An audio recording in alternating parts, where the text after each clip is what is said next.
it starts to record.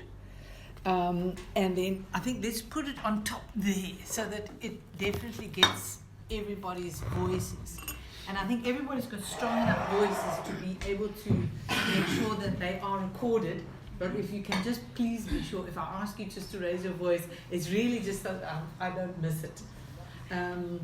Because Randy will be taking down, it will convert that into words on paper, and then I will study them and work out what has been said here and what has been said in Johannesburg and put it all together and come up with something. And hopefully at the end of the day, when this document is written, you will also read it one day. And you'll see yourselves in it. So I want you to just start by saying thank you again. And the first question really that we have to think about is, what exactly are the roles and responsibilities? What are the functions of child and youth care workers as you see them? Now, remember I said there's no right and wrong answer. This is actually, and it differs from setting to setting, I know. So if you just, who's going to start? Give us some, okay, thank you. Now your voice is going to be a little bit soft, so if you can just raise it a little bit. For me, the role and functions is to work in the life space in the moment, ensuring that the child is stable, schooled, healthy, and what is the other one I left out? Safe. Right. Yeah, that is for me, that is main. And making sure that the child has something to eat on a daily basis, and that the parents take responsibility for the actions toward the child. Okay. Okay. So part of your work you're seeing as being working with parents as well? Yes. Okay, okay. And so how do you do those kinds of things? Maybe somebody else to come in. How do we actually do that kind of, if that's what we have to do, how do we do it? What do we do to make it happen, that the children are safe and so on? I think by building a strong relationship with them. Okay. Yes, and then by working at the moment and working in life space, making sure that by looking at their five dimension of needs, you understand, and make sure you cover those broken spaces to them, if maybe cognitively or physically or emotionally, then by trying to make sure these things are covered. Thank you. Yeah. I also think that when it comes to child and youth care, you need to focus on the first basic needs of the child. And when you're able to do the assessment, you look at what is it that the child requires from you. Not every child is a different child, and their needs will differ from child to child. However, looking at what the child needs, what the family possesses to give, how do we build that relationship into a greater relationship, making sure that they are able to both meet at the end of the day with the needs that is needed for them in order to survive.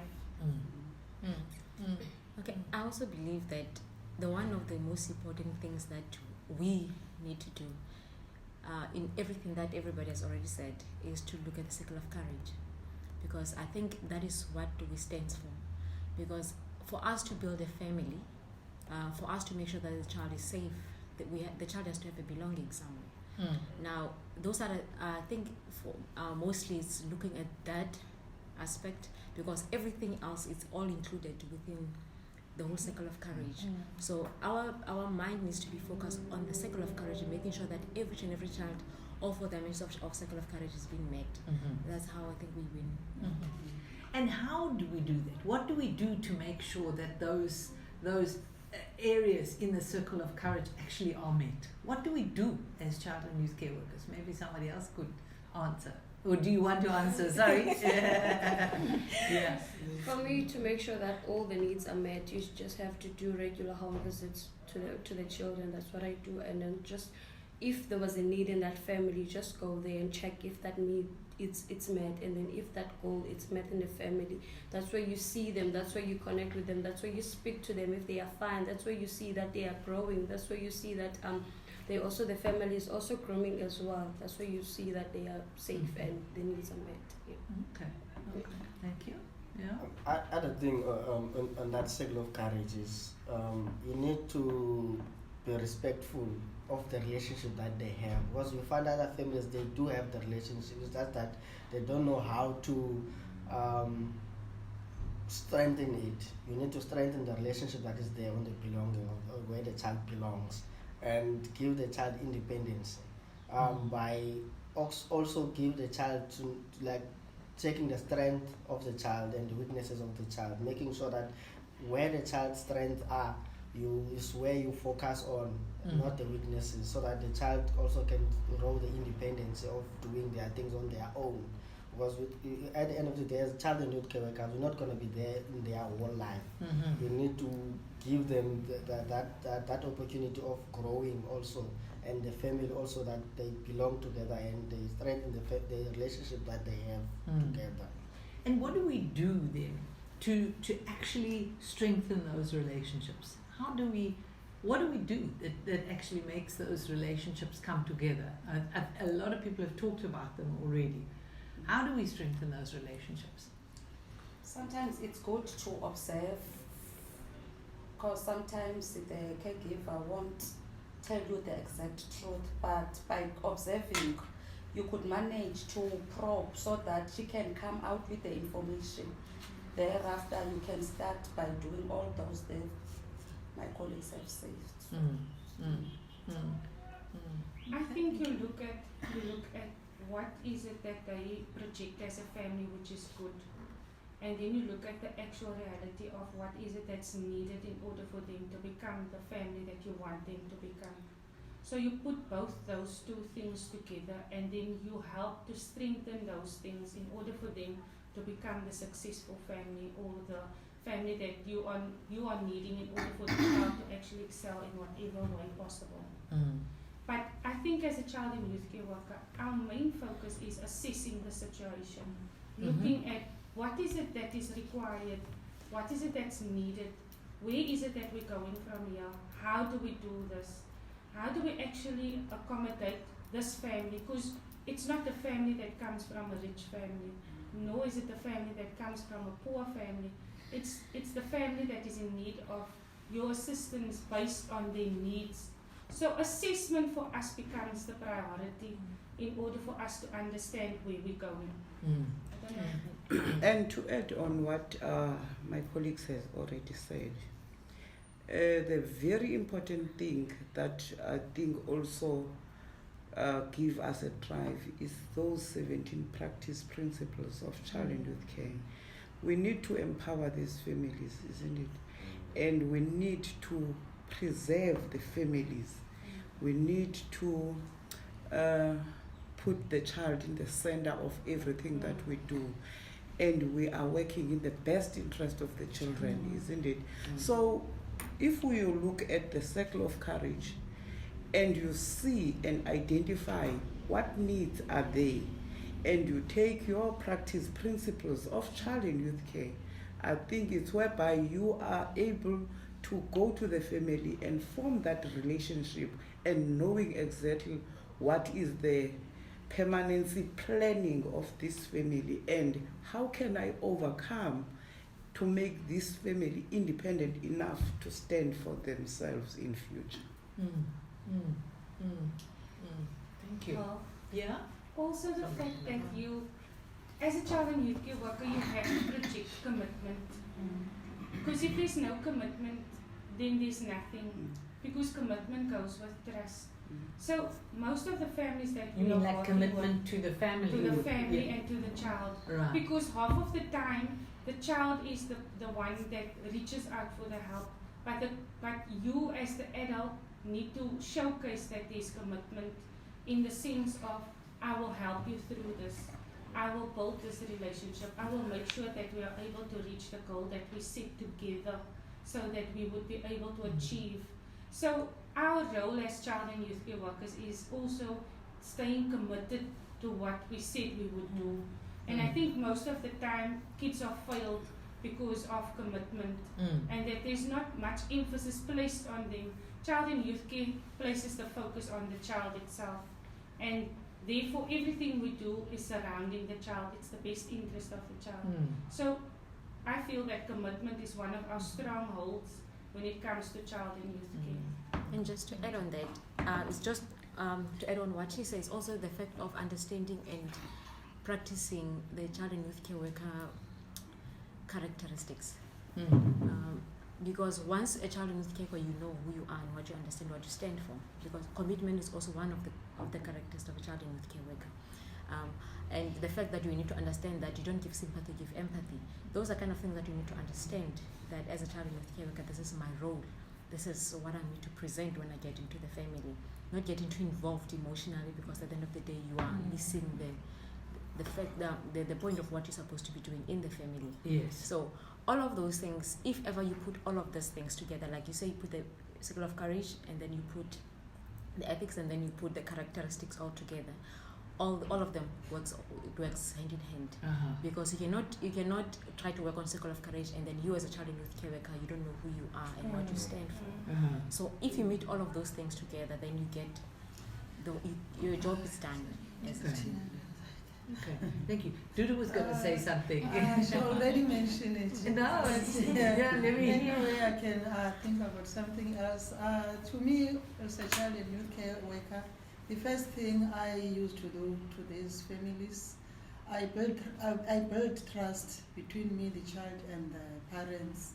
And you must promise them about whatever they tell you is going to be confidential, to make them trust you with whatever they're going to tell you. Yeah. So what are the other things that you do to make them trust you? You say, I mean, the one thing would be the confidentiality, but why do they even start to tell you things?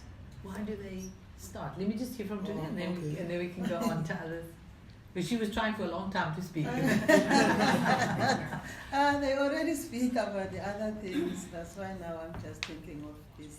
Yeah. Yeah, by communicating with them, you can notice, you can observe who's as a child and youth care worker. Yeah.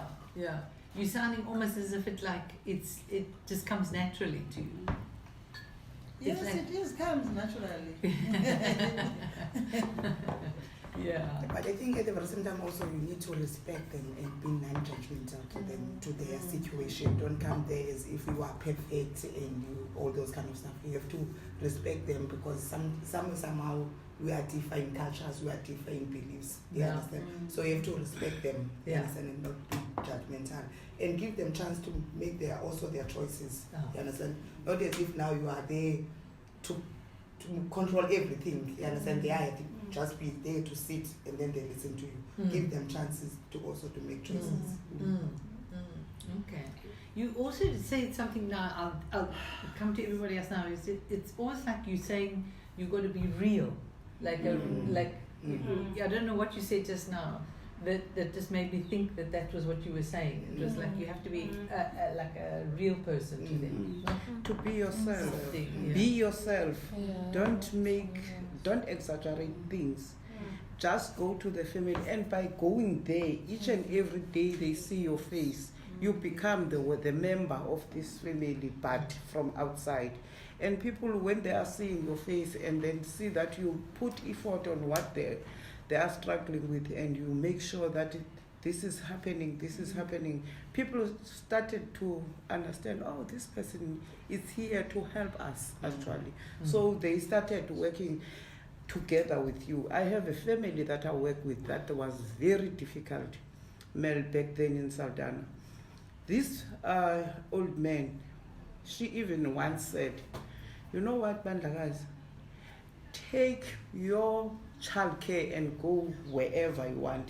I don't need you here anymore. And I said, you know what, I understand that you are just frustrated now, but we are going to build our relationship again, because I want 1, 2, 3 to be okay in this family. And she even said, you must take we built him a walkie. And he said, take your walkie and bring back my one-room shack. And I said, no, it's not like that. We are going to fight about things, because I know it's difficult to adapt to something new.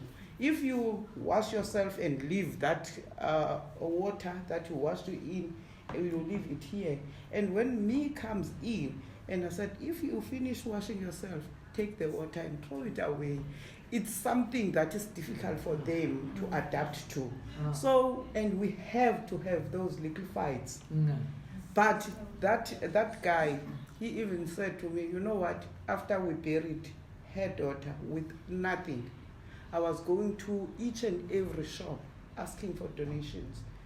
And he said, you know what, if it wasn't for you, we would be still stuck what to do today. Mm. Mm. He would understand that I'm helping, but he would calm that frustration because I want him to do the right thing. Right. Okay, thank you. There were a couple of other people. Zanni? Okay. So most of the times when the family is resistance or relationship reluctant, it's because they need the help. But people have their own pride, and they won't immediately say, "Oh, I need your help." They would first say, when you come and visit me, like for the first week, "Why are you coming here every day? What do you want from us?" And they would even tell you, the children, don't tell them our secrets, because they're secrets. But once you get to build a relationship with the children by taking them to safe parks, taking them on outings, you build that relationship because there's somebody that actually does care about me. There's somebody that's willing to listen to me. Remember, in most of our households, children doesn't have a voice. Mm. They have been abused. They've told the mother, but the mother will say, "Well, you can't talk about it because he's buying us our grocery. This is something that is off the table. You don't tell anybody about it."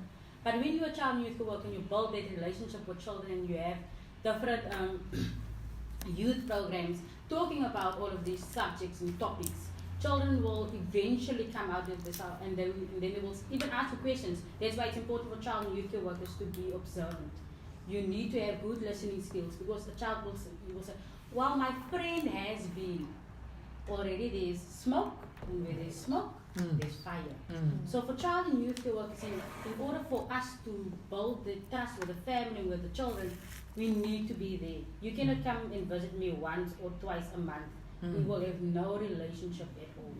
But when you are when children knows that, okay, fine, Auntie Nomza is going to come and fetch me in the morning. We're going to go to school. We're taking the walking bus. During that time, it's when you make moments meaningful, not just by walking, but actually by engaging. Because you don't know, because people most of the time, we don't even sometimes listen to our own children when they come from school. Sure. We don't look at the bruises and what happened here. It's just like, no, think about them. That's why as child and youth care workers, yes, especially in the Western Cape, child protection is a big thing. Yeah. So what do we teach parents? We teach them that they should bath their own children. Because by doing that, you will be able to see what has been happening. Because sometimes children has been abused for 5 years. How is it that you never noticed that? Did you never bath your own child? Because by doing that, the child will say, "I'm burning, I'm itching," and immediately, as a parent, you should notice that. And also in residential case, it's important for child and youth workers to pay attention to the small detail. Yeah. Thank you. There was like a saying back in the days, I remember when I was little, children should be seen and not heard. I think that is one of the most tragic things for children who has grown up, because if you see a child, you just see the child. You would not listen to what they're saying. And half of the time, the crimes that is committed to them, it's because we only see what we want to see, but we don't listen to what they're actually saying. And like Zanny was saying, like children don't have a voice within households, and parents are too busy. We have a busy lifestyle. So everything that we do is in a hush-hush. We don't look at what is really the reality of what is really happening in the communities. Our children travel with different drivers. Do we actually know the drivers? Do we know if they have criminal records? Are they pedophiles? Do we ask those questions?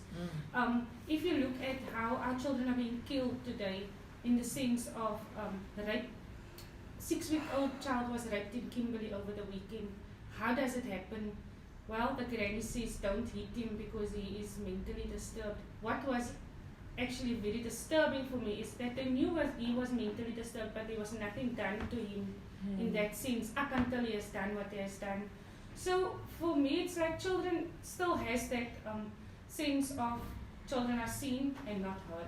and therefore we're sitting with a high crime rate that we have in South Africa. So what is, but you saying that we do things differently? So in the sense of child and youth care workers, I think one of our core functions is to listen.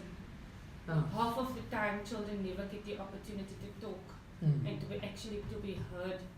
We have that sense of or that patience to listen to the unsaid.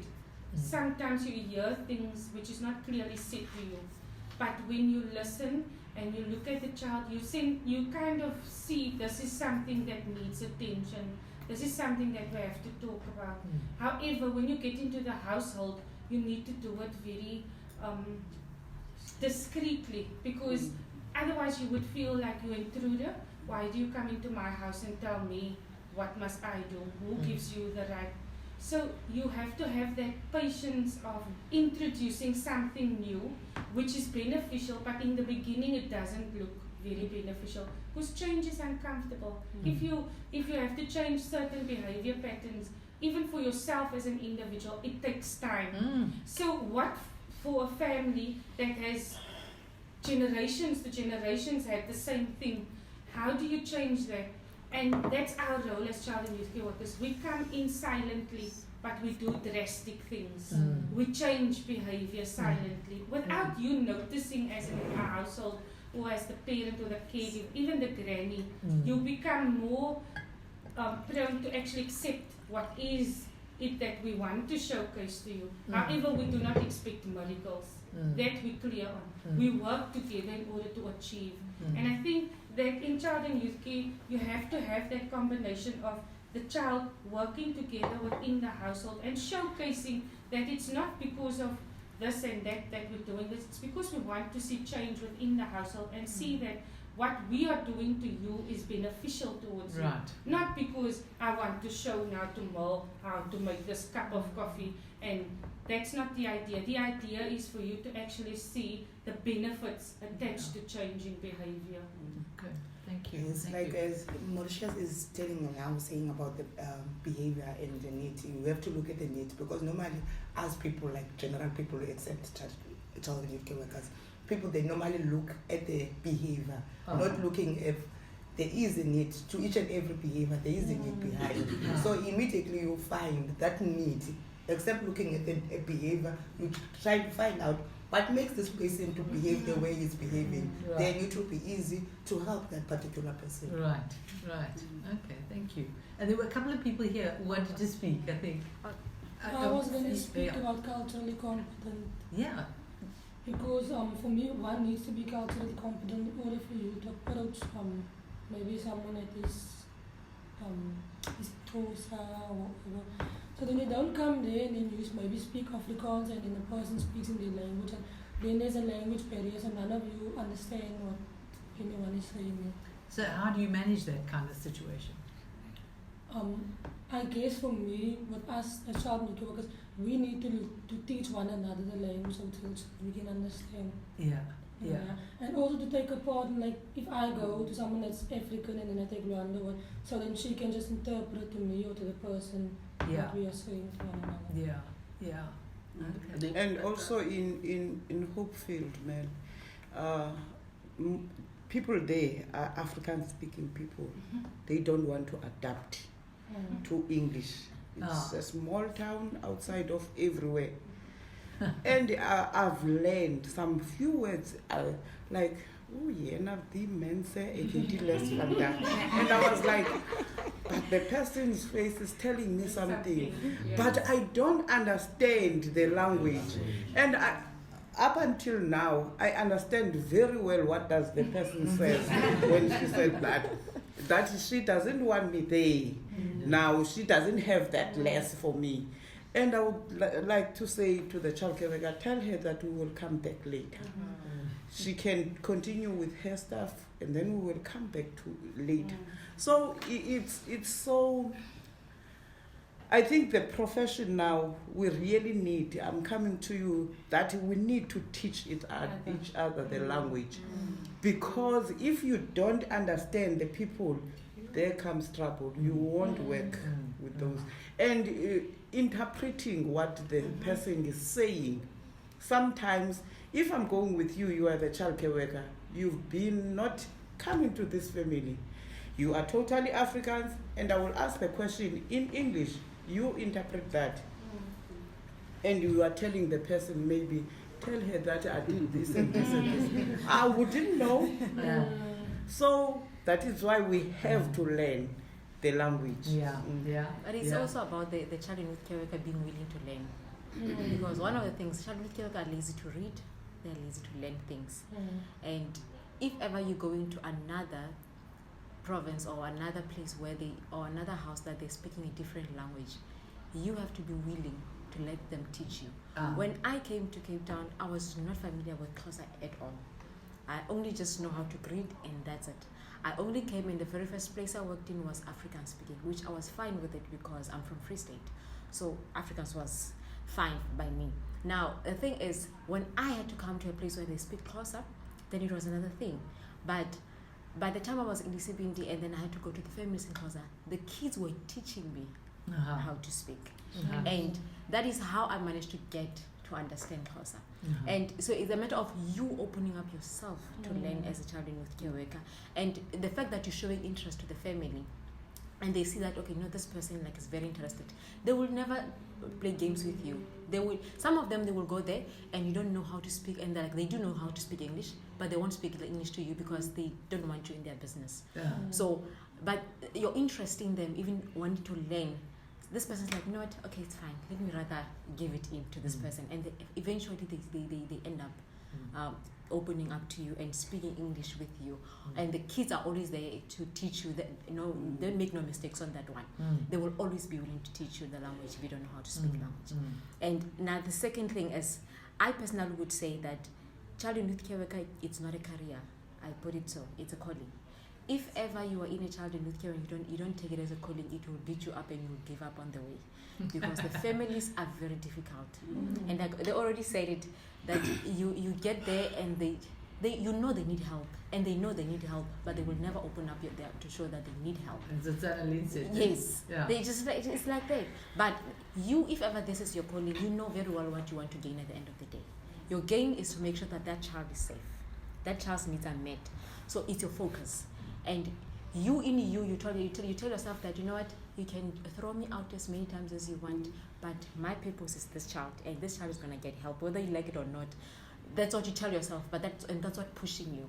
Whether they throw you out, you keep pushing until you get what you need. And that push, that we should say, the patience, it's one of those things. So the more you push that with patience, you end up getting the results at the end of the day. At first it won't be there like they said, but at the end of the day, the more you push, the more you get patient, the more you understand why you are in the field, why you are there, what is the goal in that family, Right. then you get the results of what you want. Okay, thank you. You were going to say something. Hey, so, but Ms. has already mentioned that. I was gonna say that you must be there for the family and make time for them so that they can see that you committed to the family. They can see that you are relevant to them. They can see that you engage with their children, take them to safe park, and so that they can see that they can trust you, they can depend on you, not really depend on everything, but they can see that there's one person they can trust in the family. Yeah. I think also Yes, knowing. I think also knowing why are you doing this? Why are you doing this? Because I remember when I started working in a boys' home, the first week I was like, no, let me just finish the month, then I get paid. Then I'm not gonna come back here. Because the way the We can boys all relate to that. Yeah, because the way the boys, they were so rude to me. Yeah. Because they don't know me. So the way they were so rude, if for example you ask them to do something and they know they've been doing this, and then you say, come boys, we go clean the bathrooms, and the way they will throw you with spoons and all that stuff, and the way they will sweat at your muscle foot and but I came to a realization, why have I started this? Why have I started taking this journey of child and youth care? Then that's what kept me going. Yeah, even the others, some of the boys they are on medication, and the boy will refuse to take the medication, and you know that this child needs to take medication.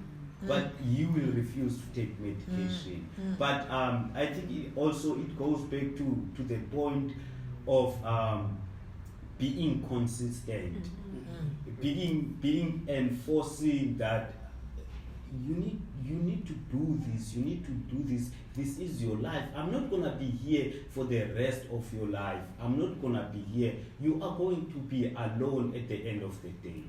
Yeah. It seems like you're talking about also the role of like behavior management and that's especially something that comes up in residential care. Eh?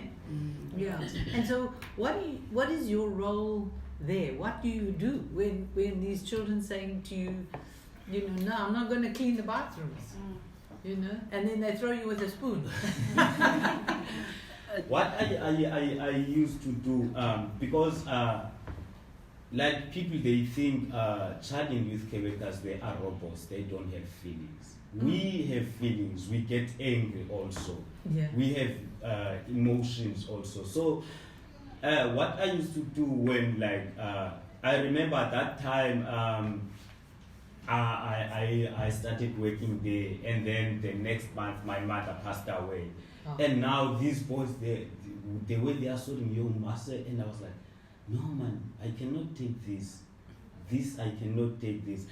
But I used to go to my manager and speak to my manager, and then she understood me very well. Then I'm like, no, okay, if they are swearing at me, let me just walk away.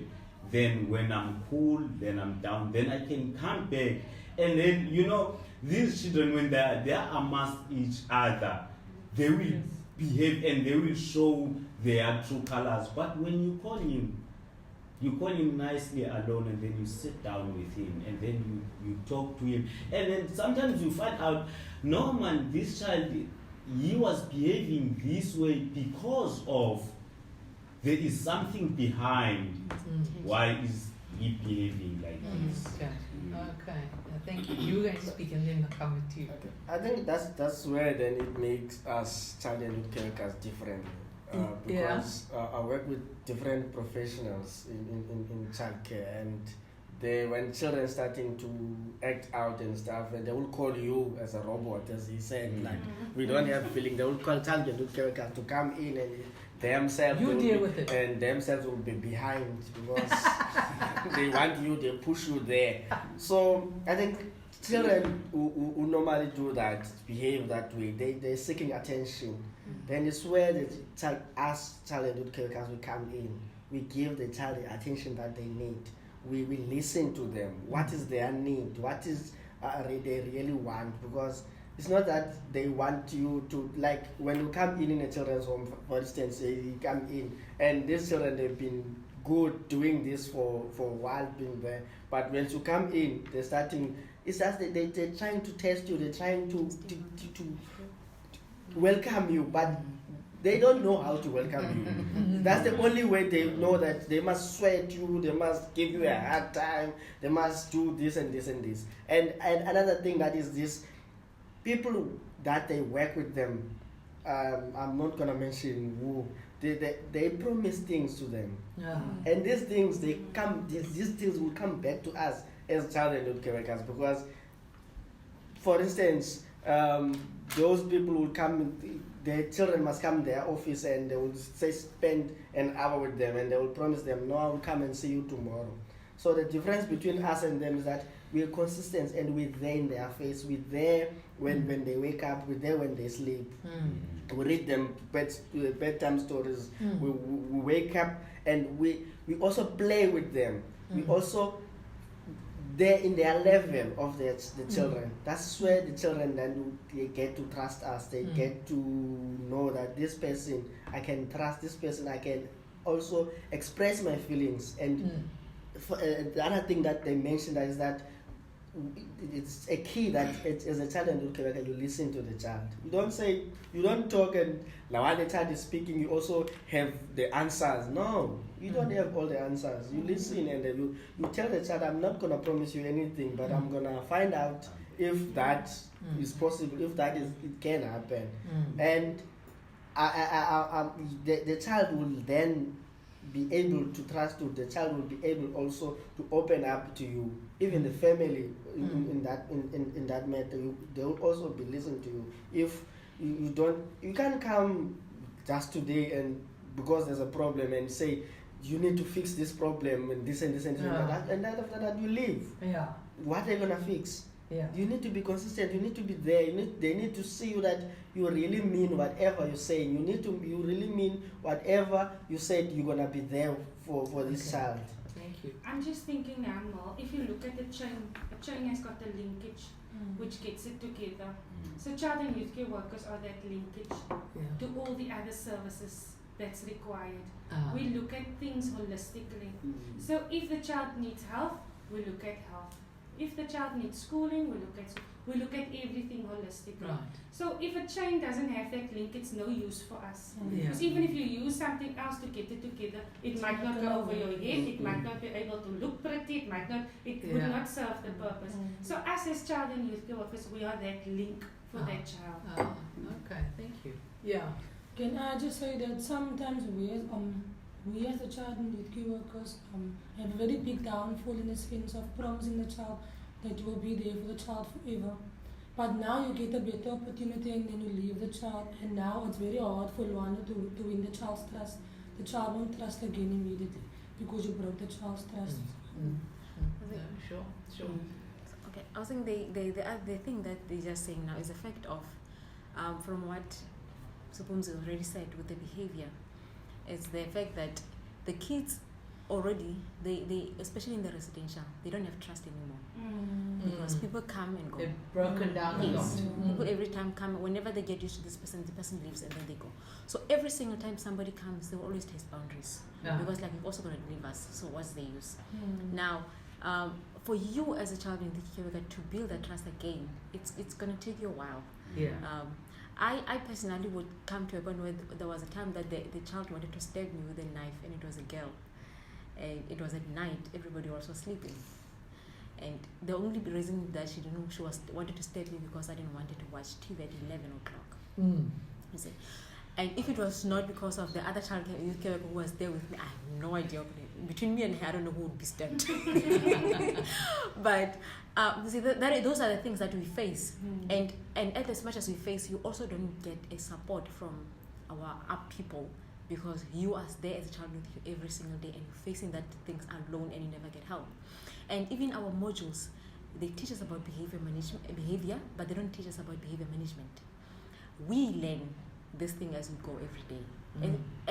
And like for instance, in the modules they said with the child is throwing tantrums, that you ignore the behavior, and the child will go crazy and crazy and crazy, and then the child will eventually calm down.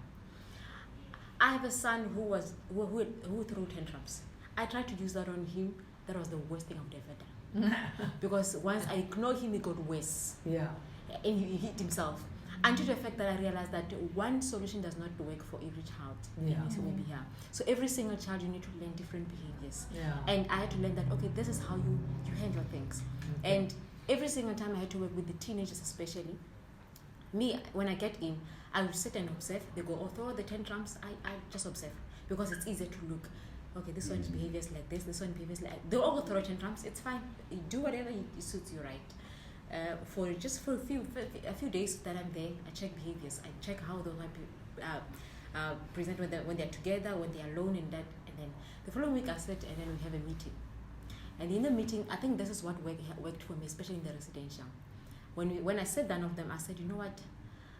I'm here, I'm going to learn, you're going to learn. And whatever you teach me to do, I'm going to do back. You ignore me, I'm going to ignore you. I've got the keys. So you ignore me, I'm going to ignore you. If I ask you something, you don't do it back. If you ask me back, I'm going to do it. Same thing. Whatever that you show me, I'm going to show you back. And that has worked for me because they're going to need things in the cupboards. They're going to need food. They're going to need toilet. They're going to need stuff. So for the only way to behave is that they need to start learning the manners that you get what you give. Okay. So Thank you. that they had to understand that, okay, for me to get to what I want, I need to start behaving right. So Okay. that's how I managed to survive with the teenagers. Right. Thank you. Anybody else who hasn't spoken for a bit, you want to say something? Yeah. And then I want, sorry, and then I want to also just say you raised the issue of what we have learned in the training, and I'd like us just to talk a little bit about whether there's other things that should come into the training. You've already mentioned behavior management, and that could be better, but we can go on to that. And I think also the first thing that you must also know, more especially when you are working at your residentials, is that you must know your partners. You must know what triggers you.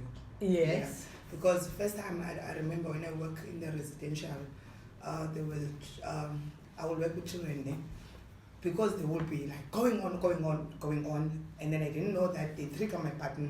I would also be frustrated. Yeah. But immediately I started to know what makes me angry, and then I understand myself. Yeah. It was easy for me to work with them. You Okay. understand? Even there was one point of a child that I couldn't work with that child at all. He will go on and go on and go on and go on. But what I've observed, the more you give them attention to what they are doing, that they are misbehaving, to their behavior, you give them attention, is the more what they will go on. You understand? If they're throwing things, I would even though I don't want them to throw, and I know they won't, they will throw the window that side. I said, did you see the other one? You can throw also that one. Yeah. You understand? And then they will be like, no. And they will throw that one. Okay, there's another one. You understand? Then they will start like, he's keeping on saying I must throw, which is I was testing her. Now it's not been tested. Then we try something else. You understand? And also for them to praise them, more especially the children in residential, to tell them, because there was one I couldn't really. But immediately I tried all the ways how to win this child. But all to find out, why this child, and that child was needing attention. And that child only needed is to be praised and to be told that I love you. And then I was always telling that child, you know what, I love you and I trust you, but you keep on disappointing me. Why? And you know that I love you. You understand? And now he was trying, he will try his best not to disappoint me again, because you know that I love him and I trust him. You understand? So you must use techniques for them. You understand? Because they want attention. Even make them close to you, and you must always tell them how much you love them. And even if someone is doing, don't always you're doing wrong, praise them. You were so good today. You, even if you know they were not good, you said, you know what, I was so happy. You know what, who and who, I will see who's going to be the good boy. You understand? This week, I saw last week it was who and who. And all of them, they all want to be good. You understand? So you must use techniques, and you know what triggers you. You understand? Yeah. Because immediately you can't control yourself. Yeah. And that comes to a question: what do we need in training to be added? Psychology. Okay. I want to say the same thing. We need psychology, because honestly speaking, is the psychologists, if I can mention, they're not always there. No. Counselors, they're not always there. We they're be 24/7 with the children. Counseling is something that we really need. That is one of the modules that we need to, not just a brief about it, but really thoroughly, where we can able to open the child and close the child. Because sometimes the child is telling you something at 4 o'clock, and these people at the office, they're leaving that time. You call and say, Lendo, this child is this, and there was this happening at school, and this triggers the child. No, I'm not see the child tomorrow 8 o'clock. You see, you're gonna stay with that child the whole night, and this person is leaving at that time. So that is also not upholding the child's needs. Other people, they stick in their profession and their times, and so we really need us to counseling must be something that we need to do added. And therapy. another thing is I think I did well, the name run away now. Part training. Mm-hmm. You know, part training is also one of the things that we really need, and not just a brief about it. Also, because Yeah. some organization will just brief you and you don't know, and you grab a child, and at the end of the day, that's a wrong thing that you do, because Yeah. we're given a brief about it. Yeah. We need to be trained Okay. how we this name restrain the child if the Yeah. child Yeah. behave this way. Yeah. How can we a right way of Okay. restraining the child? Because some of you hear people restraining the children, and at the end of the day, the child has bruises and Yeah. stuff, which Yeah. that's a wrong thing, Yeah. because you were not given the right information Yeah. about How to do it. how to properly. do it properly. Yeah. You just said the name and what Yeah. and explain what is it, Yeah. but not being trained to it. Okay. So this is Thank another you. thing that I think we need to be trained on. Thank you. Anybody else about what else we need in the modules? What else we need in the training? Or do you feel that it's more or less what you need, or are there gaps, or are there things that you think are good about it? Anything actually. Zanele? I think that for community-based child and youth care workers, it will be beneficial if they can get HIV and AIDS training plus the counseling, because most of the times you work with families that just refuse to go to the doctors or to the clinics because they don't want to. They don't want to be exposed. You know, for our people to go to a clinic, it's almost like you have to call the police and the army, everybody, just to take them there. Because our people do not know their rights. Because once they get to the desk, to the receptionist, she will ask them, what's wrong with you? She's the receptionist. She doesn't have the right to ask you what's wrong with you. Yeah. You need to see the doctor. Yeah. Or you need to go to this department and that department. Yeah. When our people go to Home Affairs, it's another thing. 60, 50-year-old people still doesn't have documents. Why? Because they are scared, because they will tell you, I'm 50 years old and I still don't have one. They're going to shout at me, because that is normally what happens. So we need, okay, I'm far off the training now again. Okay. Yeah, but it's fine. It's fine. So we also need to educate our families about their rights. Yeah. What are you entitled to? Okay, and what is your responsibilities? Yeah. You are entitled. You need to get a birth certificate as a 50-year-old person, because you need to get an ID, so that your child's rights can also be upheld. Because if you don't have documents, the child's not going to have documents, which means then the child's not going to be able to go to school, not have a birth certificate, not have a clinic card, not getting grants, Yeah. and all of those other crazy things that will be in that bucket with their child. So the child that's like which candle's supposed to be burning is actually dying, because that if anything happens, if the child dies. And Mel, I was so broken the other day. I was doing home visit. This young girl told me a story like, my mother passed away. And we know that we have a father, but somewhere around. I knew that my father was in Johannesburg, but I never met him. And my sister and my younger sister were staying with me when my mother passed away. I was 16 years old.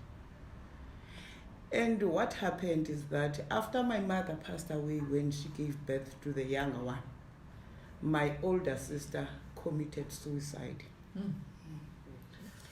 And from committing suicide, she left them in Cape Town and went to Eastern Cape, and she hanged herself in Eastern Cape. The neighbors called to say she is here and she passed on. And she has to take a bus out of nothing. The mother is only 3 months that she passed away. She should have taken a bus here to Eastern Cape with no money. And the bus driver said, okay, I will take you to Eastern Cape, but make sure that in Amtata there is somebody that will pay my money. She went on, she didn't eat the day before. She went into the bus, people were eating nice food and stuff, nothing for her. She said to me, you know what, I couldn't stand up in the bus because there was no power. Up until the uncle came and paid the bus. Before I have to get off to that bus, she has to go buy water, whatsoever thing, so that I can gain my power again. And we buried this young person. We made a box for her to be buried. And I couldn't close that. It was so emotional. So these things happens to us.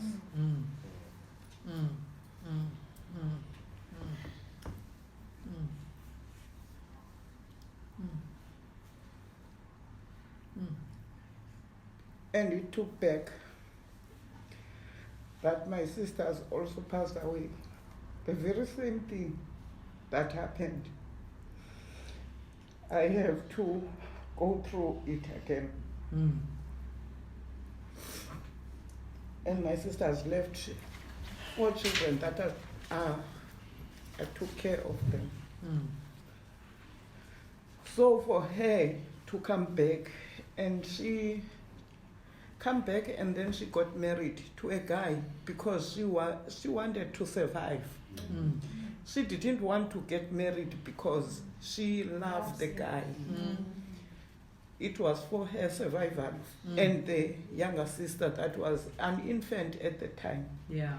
And the families were saying, the families wanted the mother's house. They wanted to rob their mother's house. And they stayed there. If it wasn't for the child and youth care workers, that house should have taken by the extended family. But the child and youth care workers fought for them so that they can stay in their house. Yeah. And these things are, if you are a child and youth care worker, it also brings back what you have gone through. And sometimes you don't know how to deal with these things because even you were just surviving because you said, this is not me, I'm not going to end here. I'm not going to end as others. So it's so difficult as a child and youth care worker. Although we call ourselves generalists, but sometimes you feel like you can just lock your house and then sleep. Yeah. And Kazi, you're saying something very important, I think, because I'm sorry that it is so painful, but what you're saying is important because I think that we often talk about the work on one level, but we feel it at another level. Am I right? That's, so we tell the story, and it's like, this is what happened, but actually, if you are in there, your heart is bleeding. Yeah? I mean, you are feeling pain. And I think what you're saying is that that's one of the very hard things to do as a child and youth care worker, is to put yourself in a place where you are seeing that pain all the time because you feel it then, because you can't also help these people if you don't feel the pain, is it? Because then you're like a robot. You're not a person. I think one of the things that we're lacking mostly within the sector is the child and youth care worker getting a deep breathing. I think. Yes, because there's a lot of things that you meet within the families, especially in the community base, where that you meet a lot of things, and you don't know where to give it out. And sometimes when you don't perform very well, instead of somebody or management asking what is wrong, what happened, and try to give you that, they want to push, but they don't understand that it's not that you don't know how, you can't do the job. It's just that there's too much in you that you need to take it out, so that you can be able to gain strength again. And in most cases, the fact that as much as you try to help the families and you don't get the support of your bosses, it's straining to you, and you cannot function very well if you're not emotionally well, and you cannot perform very well if you're not emotionally and psychologically fit enough. So the thing that I think also is needed. That's what I'm saying. For me, when he was talking, I said we also need therapy. I think it also helps that we learn about these things. We learn to be told how to handle certain behaviors, because most of it, as much for me, I'd say the fact that in childcare I learned that behind every behavior there's a need. I learned to understand that it does not only work on children, even with us as old as we are. Of course. That there's so many things going on within child and youth care workers, that the performance that they're doing, certain behaviors that are going on around, and sometimes we want to blame child with youth, but don't really realize that there's so many things that they've been packaging and nobody's helping, nobody's is hearing them out. Right. So if there's anything that needs to be added within our modules, it's those kind of things. Behavior management, we need to add this therapy, the counselings, the psychology. We need everything, the things that we meet with every single day in our lives, whether it be in the facility, whether it be in the community. Those things that we face, those challenges that we face, we need to be trained in. We need to have a qualification or whatever that needs addition on, even if it means like now with level 4, that they get to be level 5, something added on top, because we need to learn more, because we meet a lot. And I think what Vandakazi was putting her finger on so well was also just how to develop the kind of emotional resilience in a sense that you need to do this job. Yeah. Also, the other thing I think needs to be added is death, dying, and grief. I think that as a child and youth care worker, most of the time you are faced with either death or somebody who's dying or grief. And most of the time, again, the child is left out of the equation. Everything happens, and then it happens that the child, it's the parent maybe that passes on, but nobody's explaining the process to the child. And the child develops anger, the child goes through that puberty stage, going through drugs, experimenting on different things. However, when you sit with a child at 16, and you're busy with the structured interventions, you actually learn to listen that, hey, something happened with this child when this child was 7 years old. The parent died. What is it that happened when that child's parent died? What happened afterwards? And then you look at the behavior and why they're behaving this way. Then you find that the child never even got time to grieve. Everything was just happening. All the things were happening simultaneously. And here you are doing a structured intervention on a different level, and yet the child requires grief. Grief counseling. Who do you ask? Because you're the first person who's actually discovering it has something to do with grief. Yes. How do you actually do this? How do you help this child to walk this road, to actually go back to the age of 7 and track that how he should be behaving? What is it that he needs to accept? What is the 5 things that you have to go through when it comes to grief? Yes. And then it's not everybody maybe who has had the experience of going through death, dying, and grief counseling. Now you see that the child and youth care worker is unable to actually assist the child because the only person that they do know is FAMSA or whoever, and they're fully booked. So I think death, dying, and grief is something that we need to look at. Thank you. And even as a child and youth care worker, I firmly believe that you have to dig inside yourself. Look at your enemy within you in order to be able to help the child.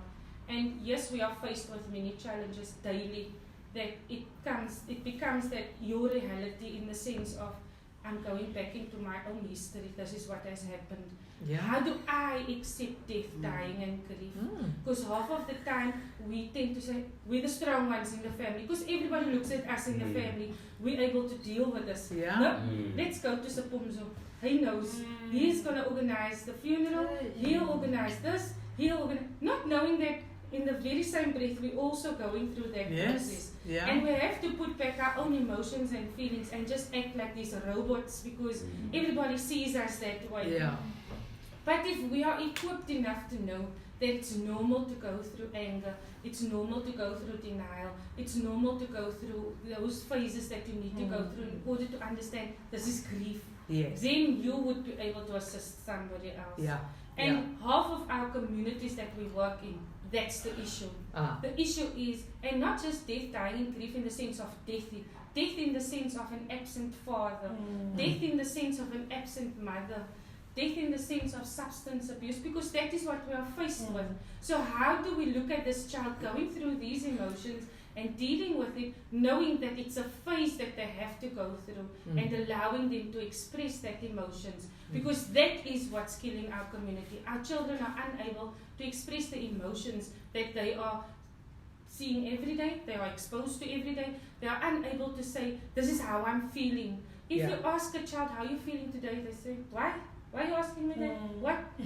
That's like sudden anger, because why do you want to know? Nobody ever wanted to know, not even my mother, not even my father. What is the interest of you knowing what you want from me in that sense? So I think that death, dying and grief is a pivotal role in a child and youth care worker's life. Because understanding what you're going through as a human being and understanding where you're going to be at helps in molding that child. Thank you. And to add something, as a child and youth care worker, I have 3 children.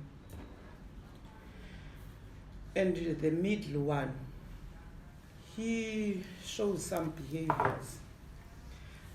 I have to take him, when I started child and youth care, I have to take him to my mother in Eastern Cape. And now he came back, he is staying with me. But I've noticed he takes money without permission. He doesn't want to read. All the wrong things he does. And when I'm trying to put him in line and keep track of reading, he even cry. He doesn't want to listen. He's 12 years. And I've tried everything. I even once came to Sandra. On June month, the teachers didn't give him a report and they say I must go to school. And I went to school. He doesn't write. He just go out without permission and doesn't do anything. And the teacher was asking, this child at home, how does he behave? And I told him that the only thing I know about him, when I said he must open books, he just cries sometimes. And sometimes I have to bribe him to say, if you finish this workbook, there will be a prize. It's when he can focus, because he knows he's going to get something.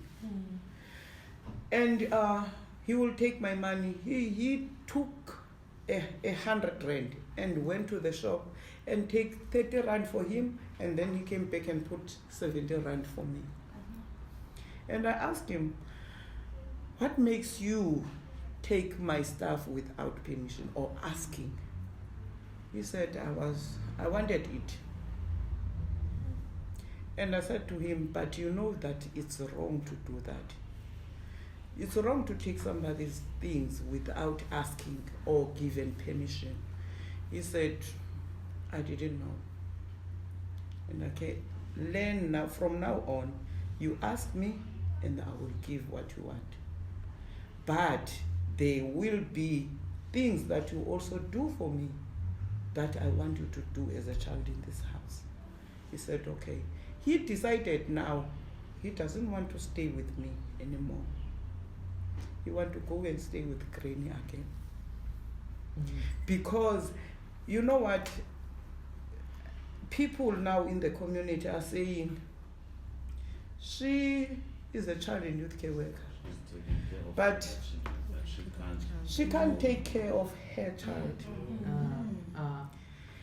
And it's not that I can't, but sometimes he knows that when I'm not around, like when I'm doing mentorship in Saldan, I would hear that he was in my house, staying there. But when I come, he will run. Now he is playing that, and then I put it to a stop to say, no, you are not going to stay there anymore. Because when you are there, I don't believe you that you are reading your books. I don't believe that some other stuff you are doing. In my house, he has a timetable that when you are coming from school, you do 1, 2, 3. But at my mother's house, there's nothing like that. Yeah. So it's so difficult for him to adjust and stay with me. Yeah. So those are other things that we are really facing in the field. And I think what you're raising here, Mandlakazi, is the fact that nobody's family is perfect. I don't know if your family is perfect, No. mine is not perfect. You know, and that thing of now you're a child and youth care worker, how come you must not have now a perfect family? Eh? And What is that? what is that? Yeah, we all have trouble. And the only thing is that we can learn from our troubles, isn't it? And help other people because we actually have our troubles. Yeah. And even Sandra, I came to Sandra, it was his birthday in April, and I said, I don't feel like doing it. And Sandra said, you must do it. It's not a privilege. It's something that he needs to remember, and you must honor it for him. And as I was like, Sandra, but it will be like, I'm saying thank you, my son, for all these bad behaviors. And Sandra said, no. You must give that child a birthday that you planned. You must give. But at the end of the day, you must make sure that there is a teaching behind that. So I gave him a birthday with a lot of gifts. But you know what, as we are staying in a community, all obvious, people will complain because they will be like, okay, you're a child and youth care worker, you are trying to be good to children, telling us how to manage their children, but you fail to control also your children. I think it's also by that's why I said you must know your triggers, you must know how to control other things. Because you know what, when you go to the people will always talk. Yes. People will always talk. Even if you were a pastor, Yeah. people will be like, you're a pastor, but your children are drinking every day and what and what and what. Yeah. They understand? So I think we must have a way that we know we control our emotions and we you understand? Yeah. Because obvious people will talk. You Yeah. understand? No, thank And you. I think that as a child and youth care worker, you shouldn't forget that within your own household, you also that link. I think sometimes we are so overwhelmed with our own work and the circumstances that we go through during the day that we forget our children in the Yes. process and Yes. our husbands and our wives and our whatever. And that we focus more on what's needed in the community or at the residential area or whatever. Right. I can remember like a year back, my child was telling me, Isipindi, do you know I exist? And she was only 9 at that time. It made me also realize that you have to have limits to everything. You've got to balance. And yes, I think child and youth care workers, we're very passionate about child and youth care. Yeah. So we overwork our brains at times that we forget that we are the linkages within our own homes as well. Right. So therefore we are looked as the robots. We do so many things for other people, we forget our own. Yeah. And when the trouble starts within our own homes, then we say, oh, what went wrong? Yeah. It was us, because what we do outside, we must practice inside. And Yeah. it's 10 times harder to practice Yeah, it inside. much. Because it means you have to focus on your own self as well. Of course. So I think that's where we lose a little But I would say, can we just hear, you were going to speak? I was going to talk on what Marisha said on that part of grief counseling. You know, it's very important when you're going to meet the client, when he or she comes with her or his problems, not to tell her or him about your own. You've got this soul inside. She's going to come crying at telling you that I've lost my child. Yeah. You know, you are still having that also inside you, but you have to play you must to play as if you are okay. Because what I normally did, I don't cry in front of my clients. I'm going to sit down and listen and listen and listen. But what I normally do when I can feel that it's too much, I just refer the client to the social worker. Mm. But when I arrive at home, all that person Come back. was telling me, I know, but I don't want to say to her, what you are telling me, I know exactly what you feel. It will come and I will sit like this and I will cry and cry and cry. You see, they will come because even in our community, they put their trust on us. Everybody that have got the problem, she knows that if I'm going, they know that with who are the child and youth care workers. Some, they will come with the problems that are not based on the children or with their own problems, you know. So I like what Umorishia have said about those grief counseling. Really, we do need them. Thank you. And we must also learn how to open and close it. Because if you, even that young person, I left her hanging. Like I couldn't go back. I don't know how to close it now. Yeah. I must learn how to close it.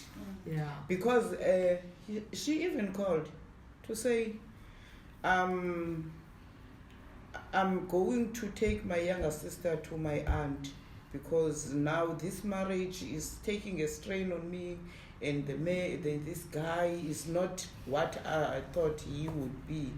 And now this younger child, now I couldn't take care of.